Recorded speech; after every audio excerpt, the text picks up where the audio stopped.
Everything's white and beautiful.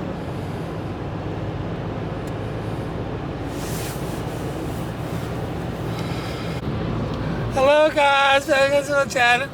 Today we got the first snow of the season here, and it's just so snowy, and we are late at work because it came as a surprise. Shut up. You shut up. It's you who's been talking. I'm not saying anything. Okay. So guys, good morning. Narinig nyo naman yung asawa ko.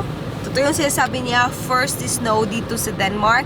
And na-shock ako kasi nga, kagigising ko lang and hindi ko in-expect pagkalabas ko kasi I'm on my way to my work and then Martin's gonna drive me there. So, yun, pagka-open, my God, ang daming snow. Ang tagal bago kami kasi yung parang parking area ng mga sasakyan, para siyang nasa ilalim. So, gaganon ka pa. Na-slide kami pabalik. Oy, buti naman at the end, nag-succeed naman. Kaya lang, it means late ako.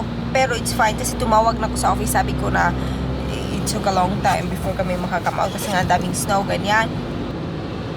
So, yun. So, late tayo today pero okay lang kasi tumawag na ako. Better late than absent.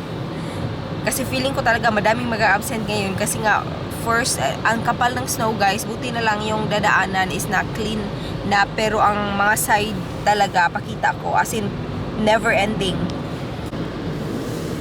Ganun.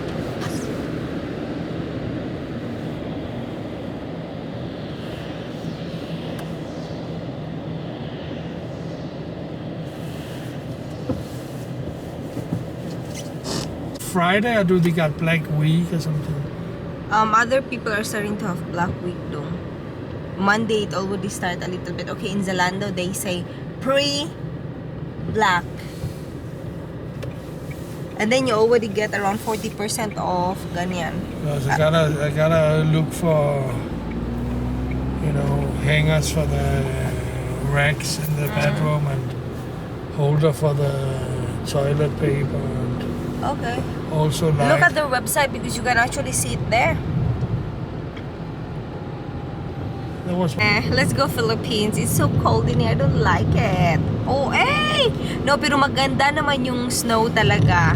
Pag titingnan mo lang, pag nasa loob ka sa sasakyan, nasa bahay mo, ang nakaka-relax, sobrang cozy, ganyan. Pero wag ka lang lumabas. Kasi pag maganda din naman in a way, pero ayaw ko talaga ang ginaw.